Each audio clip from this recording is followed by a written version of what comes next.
안녕하세요. 여러분의 말벗이 되고 싶은 말벗TV 강지연입니다. 여러분은 오늘 혹시 어떤 고민을 하셨나요? 저는 점심 먹으면서도 짜장면 먹을까 짬뽕 먹을까 매일같이 고민하고 있는데요. 그런 고민부터 해서 우리 마트 가서도요, 어떤 상품을 보면 하나를 살까 세트를 살까 이렇게 순간순간 고민을 하게 되죠. 삶은 정말 고민의 연속인 것 같습니다. 그래서 선택한 책이 바로 고민이 고민입니다 라는 책이에요. 정신과 전문의 하지연 선생님 책인데요. 이 책은 뇌과학과 심리학에 대한 이야기를 묶어서 다루고 있습니다. 우리 정말 고민에서는 벗어날 수 없잖아요. 근데 정말 그럴까요? 아니면 이 책에서는 고민을 좀 해결해 줄 수 있을까요? 한번 들어가서 보시죠. 우리 왜 고민을 하는지부터 한번 살펴봐야겠죠? 그러기 위해서는 고민의 뜻부터 한번 봐야겠는데요. 고민은 한자로 보면 괴로울 고와 답답할 민으로 구성되어 있습니다. 생각에 빠져서 답답하고 괴로운 감정을 갖고 있다는 뜻인데요. 국어사전에서는 뭐라고 정의되어 있냐면 마음속으로 괴로워하며 애를 태운다고 정의가 되어 있습니다. 이 뜻만 봐도 고민이라고 하면 뭔가 부정적인 감정들이 드는데 과연 부정적인 의미만 가지고 있을까요? 우리가 일상에서 선택하는 것이나 인생사의 중요한 결정의 문제도 모두 다 고민에 포함이 됩니다. 인간관계의 갈등과 불편함도 모두 또 고민의 우산 안에 들어와 있고요. 과거의 일에 대한 후회와 미련, 미래에 대한 불안과 염려까지 모두 다 고민에 빠질 수 없는 것이죠. 그래서 고민은 정말 큰 카테고리라고 봐야 될 텐데요.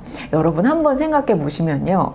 누군가한테 내 얘기를 했을 때 내가 한번 생각해 볼게 라고 말하는 것과 내가 한번 고민해 볼게 이야기하는 것 중에 여러분들은 어떤 이야기가 조금 더 마음이 움직이시나요? 고민해 볼게 라는 반응이 더 성의 있게 느껴진다고 하거든요. 그 이유는 고민이라는 거에는 우리가 의지와 성이라는 감정적인 노력을 더해서 생각한다고 해요. 그래서 우리는 고민해 볼게 라는 말을 조금 더 진지하게 생각하는 것으로 받아들이게 되는데요. 그러면 우리가 고민을 하는 이유는 뭘까요? 결국은 좋은 결정을 하기 위해서 우리는 고민하고 고민합니다. 고민의 프로세스를 보면요. 고민을 하고 그리고 결정을 하고요. 그 다음에 실행을 합니다. 이 세 가지의 과정을 거치는데 우리는 고민의 시간을 너무 많이 투자한다는 거예요. 가장 권하고 바람직한 건 고민의 시간을 좀 줄이고 빨리 결정해서 실행의 시간을 늘리는 것. 그것이 우리가 추구해야 되는 방향이 아닐까라는 생각이 듭니다. 이 책의 두 번째 장에서는 고민을 방해하는 감정들에 대해서 다루고 있어요. 총 9가지 감정을 얘기하고 있는데요. 그 중에 제가 몇 가지만 한번 꼽아 볼게요. 우리 불안이라는 감정은 빼놓을 수가 없어서 처음에 한번 소개해 드릴게요. 변연계는요, 전두엽이 상황을 세세하고 정확하게 판단하기 전에 미리 반응하고 대비하는 빠른 반응 시스템입니다. 그런데 불안은 이 변연계의 편도체를 중심으로 작동하는 생리적 반응이라는 거예요. 좀 말이 어렵죠. 그러니까 우리가 느껴지는 게 이성에서 먼저 생각하기 전에 먼저 반응하는 것이 바로 감정이라는 거고요. 이 불안은 그 감정의 하나라는 거예요. 그런데 그와 대비해서 걱정은 전두엽 앞에 있는 전전두엽이 관장하는 인지적 행위라고 합니다. 변연계와 전두엽이 잘 작동을 하면요, 내적 불안을 덜 느끼고 불안 반응이 왔을 때 걱정이 상승하는 나쁜 사이클도 일어나지 않는다고 하거든요. 그러니까 정상적인 사람은 불안을 감지하면 이 전전두엽의 활동을 늘린대요. 그래서 걱정을 통해서 현 상황을 파악하고 해결책을 찾습니다. 하지만 나쁜 결말을 예상한 미래의 잠재적인 시나리오를 가지고 있다고 하면 부정적인 감정이 커지게 되고요. 결국은 전전두엽의 통제 기능이 나빠져서 우리가 편도체를 활성화시키고 불안은 더더욱 커지게 되는 거죠. 불안과 걱정을 이렇게 좀 비교해서 보니까 이해하기가 좀 쉬운 것 같아요. 불안에 대한 감정이 바로 고민을 방해하는 감정이라는 것 기억해 보세요. 두 번째는 낮은 자존감을 들고 있습니다. 고민이 길어지고 결정을 잘 못 내리는 두 가지 이유가 있는데요. 그 중에 첫 번째는 타인의 평판이고요. 두 번째는 실패에 대한 두려움입니다. 내가 내린 판단이 나를 규정하는 잣대가 되고요. 그 판단이 누적되면서 내 정체성을 만듭니다. 타인의 평판에 민감한 사람일수록 내 판단에 대한 타인의 평가가 나를 결정짓는다고 여긴다고 해요. 그래서 우리는 남들에게 칭찬을 받는지 비난을 받는지에 따라서 기분이 좌우되기도 하고요. 평정심을 유지하기 어렵다고 합니다. 특히 평판에 민감하면 타인의 눈치를 많이 보게 된다는 거예요. 그러니까 이 낮은 자존감도 역시나 고민을 방해하는 그런 방해물이 되겠네요. 세 번째는 우울입니다. 우울은 우리 지난 책에서도 계속해서 다루고 있는 감정이죠. 일반적으로 사람은 지금의 감정을 설명하고 싶어 한다고 해요. 기쁘면 기쁜 이유를 설명하고 우울하면 우울한 이유를 설명할 수 있어야 내 마음이 놓인다고 하거든요. 비록 썩 기분이 좋지 않은 상태라고 해도 언제 어디서부터 잘못된 건지를 알아야 인정하고 받아들일 수 있다고 생각합니다. 시간을 기준으로 생각을 해보면요. 과거를 돌이켜보고 후회하는 감정이 우울이고요. 일단 우울감이 느껴지면 현재를 좀 보수적으로 파악하게 된다고 해요. 그래서 새로운 것을 시도하기보다는 기존의 것을 돌아보고 지키려는 경향성이 더 강해진다고 합니다. 반성을 한번 비교해 볼까요? 반성은 뭐냐면 정확한 평가를 통해서 자기가 했던 시도의 잘못된 점을 찾아내고 다음에는 하지 않도록 내 행동의 패턴과 목표와 사고방식을 수정합니다. 확실히 또 이것도 구분이 되시죠? 우울과 반성. 후회도 한번 살펴볼까요? 후회는요, 반성에 분노, 슬픔, 두려움, 소외감, 무력감 이런 여러 가지 부정적인 감정이 더해진 것을 후회라고 합니다. 내가 했던 과거의 결정을 객관적으로 판단하지 못하고 괴로웠던 감정을 실어서 과거의 일을 실제보다 못한 일로 평가하고 치명적인 실수나 실패로 인식한다고 해요. 이렇게 우리 지금 살펴본 것처럼 우울, 반성, 후회 이러한 것들이 다 조금씩 차이가 있다는 것을 알 수 있습니다. 여러분 지금도 심리학에 관련된 내용을 듣고 계시잖아요. 저도 심리학 책을 많이 보는 편인데요. 바로 이게 영향을 미치지 않나 싶습니다. 심리화라고 하는데요. 모든 현상을 심리화해버리는 거예요. 자, 어떤 사람들은요, 자문자답하면서 혼자 심리상담도 한다고 해요. 이렇게 심리학 책을 보면서 내 나름대로 결정내버리고요. 다 판단해버리기도 합니다. 내 문제를 모두 성격, 성향, 컴플렉스와 같은 개인의 심리적인 특성과 과거에 벌어진 어떤 사건을 탓하면서 현재의 문제를 설명하려 한다고 해요. 어떤 일이 벌어지면 문제를 해결하기 위한 방법을 고민하는 것보다는 정당화하고 합리화하는 데 더 많은 에너지와 관심을 집중시킨다고요. 이게 굉장히 찔렸어요. 심리학 책 보면서 우리 그러잖아요. 나 이거 같은데? 이렇게 진단하기도 하는데 모든 걸 다 심리화하면 안 된다는 것도 한번 챙겨보세요. 자, 우리 빠지지 않는 것 중에 하나가 감정이죠. 감정적 기억이라고 이 책에서는 말합니다. 나쁜 감정이 미치는 영향에 대해서는요, 100년 전에는 프로이트 정신분석 이론으로 30년 전부터는 외상후 스트레스 장애와 관련된 연구 결과에 많은 부분들이 기반하고 있다고 합니다. 자, 이러한 감정적인 기억은요, 편도체에 저장이 되고요. 서술 기억은 해마에 저장이 된다고 합니다. 감정적인 기억이 지나치게 활성화되면 문제가 발생하는데요. 해마에 저장된 기억에는 우리 PC 파일에 저장할 때 일시가 같이 저장이 되잖아요. 그런 것처럼 그 일이 발생한 일시가 함께 태깅되는데요. 감정적인 기억에는 그 일시가 같이 태깅되지 않는다고 해요. 그러다 보니까 발생되는 문제는 뭐냐면 마치 지금 일어난 것처럼 생생하게 떠오른다는 것입니다. 옛날 일인데도요, 몇 년 전의 일인데도 방금 어제 일처럼 떠오른다는 거예요. 이렇게 감정이 활성화되면 이성을 관장하는 전두엽의 활동이 위축되게 됩니다. 특히 특히 우리는 과거에 있었던 창피했던 일이나 충격을 준 사건이나 깊은 상처를 남긴 사람들에 대한 기억들이 마치 영화의 회상 장면처럼 이렇게 스쳐 지나가듯이 떠오른다면 더욱더 심각한 상황이 되는데 이것을 플래시백 현상이라고 말하고 있습니다. 이런 것들이 고민을 방해하게 되겠죠? 우리 감정에서 조금은 떨어져서 생각해 봐야 될 것 같습니다. 자, 이번에 살펴볼 감정은 반추입니다.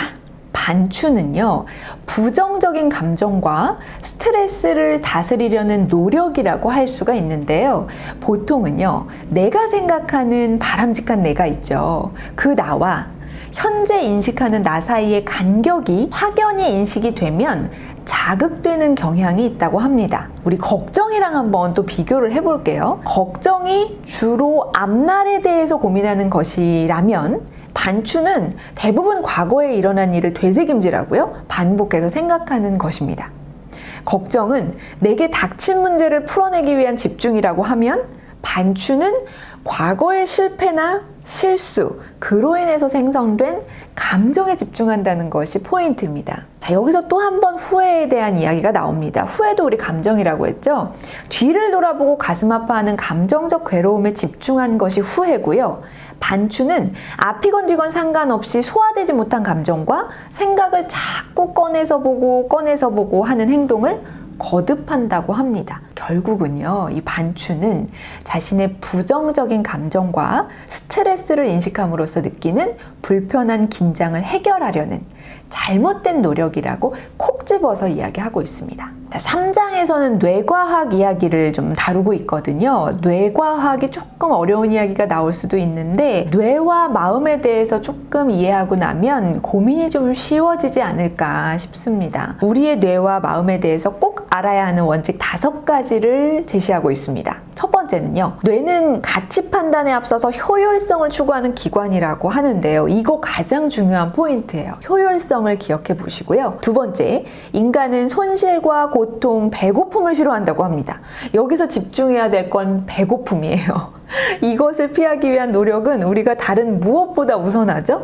배고픔 조금 있다가 다시 한번 살펴볼게요. 세 번째, 인간의 마음과 뇌의 총량은 한계가 있다. 우리 마음도 그렇잖아요. 내 마음이 어느 정도인지 우리 그래서 그릇에 비유하기도 하는데요. 한계가 있다는 걸 기억해 보시고요.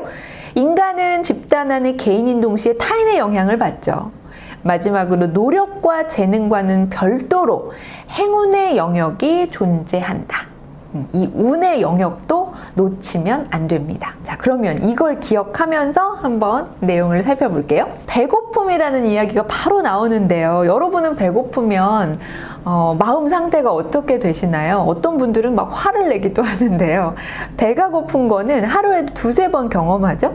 일상에서도 흔히 일어나는 일이기 때문에 배고픔과 뇌기능, 더 나아가서 고민의 능력이 떨어진다는 것의 연관성을 간과하기 쉽습니다. 더욱이 배가 고프면 고민의 방향도 낙관적이고 긍정적이지 않다고 해요. 비관적이고 부정적으로 흐르게 된다고 하는데요. 너무 재밌더라고요. 사람은 우리가 2,400칼로리 정도 하루에 섭취하잖아요. 이걸 제대로 못 먹거나 끼니를 때울 타이밍을 놓치면 혈당이 떨어지게 됩니다. 그렇게 되면 어떤 일이 발생하냐면 한 실험을 해봤더니요.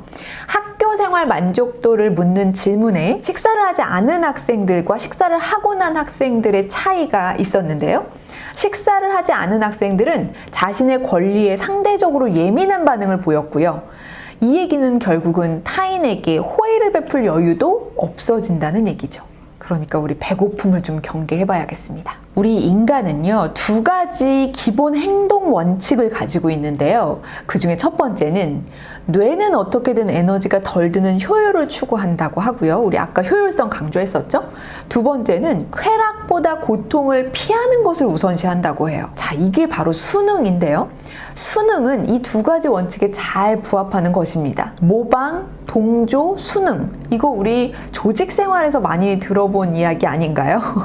집단 논리에 순응하고 싶은 것이 인간의 본능이라는 이야기를 하기 위해서 지금 이 얘기 하는데요. 이 3가지는 결국 개인이 고민을 하는데 드는 에너지를 줄이기 위해서 사용하는 집단 내의 인간 행동이라고 말하고 있습니다.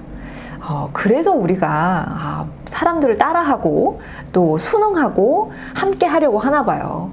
이제 조금 이해가 되네요. 뇌에 대해서 우리가 또 알아야 할 하나의 단어가 있습니다. 휴리스틱이라는 단어인데요. 이 의미를 한번 살펴보면요.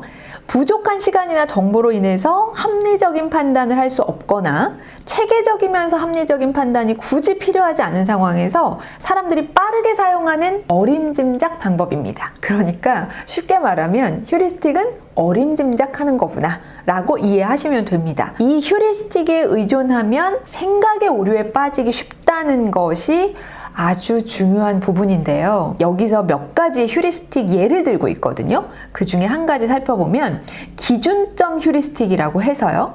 한 번 기준점이 만들어지면 그 기준점을 중심으로 사고를 하게 됩니다. 예를 들어서 어떤 회사가 한 상품을 터무니없는 가격을 내놨어요. 그런데 시간이 어느 정도 흐른 뒤에요. 20% 정도 할인해서 판매한다고 광고하면 아주 싼 것처럼 느껴집니다.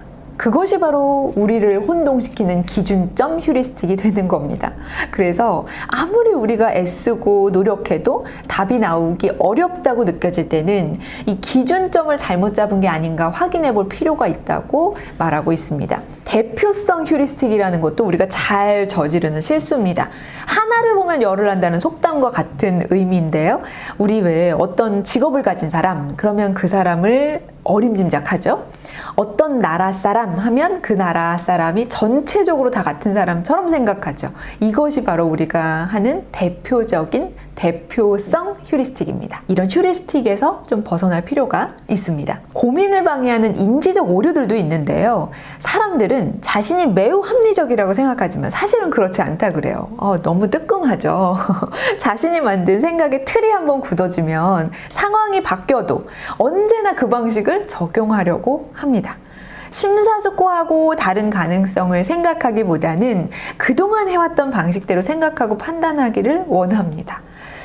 저도 찔리네요. 이렇게 좀 유연한 사고방식이 필요할 것 같은데요. 인간은 경솔한 신념의 동물이다. 반드시 뭔가를 믿어야만 한다. 신념에 대한 좋은 토대가 없을 때에는 나쁜 것이라도 일단 믿어야 만족할 것이다. 라는 영국의 철학자가 한 말을 비유하고 있습니다. 우리를 비합리적으로 만드는 대표적인 인지적 오류들을 몇 가지 얘기하고 있는데 그 중에 확증 편향이라는 말 많이 들어보셨죠? 어떤 사람들 이 말 참 잘합니다. 내가 그럴 줄 알았어. 이렇게 얘기하는 사람들이요. 이 사람들은 확증 편향에 빠져있는 대표적인 사람들이라고 할 수 있고요. 정보 오류도 마찬가지입니다. 정보가 많을수록 좋다고 생각하는 거예요. 그래서 정보를 모으기는 하는데 그걸 정작 분석은 안 한다는 거죠. 우리 고민할 때도요. 너무 많은 정보가 있으면 오히려 더 고민이 되는 그런 현상들 겪게 됩니다. 최신 편향도 저도 잘 저지르는 오류인데요. 과거 자료보다는 최신 정보를 무조건 높게 평가하는 경향이 있다. 자, 이거 이렇게 믿기는 참 어렵죠. 특히 새로운 의학 관련 정보라든지 이런 뉴스들을 들으면 참 유혹이 많은데 우리를 더 고민하게 만들기도 하죠. 이런 것들이 인지적 오류일 가능성도 있으니까 한번 체크해 봐야겠습니다.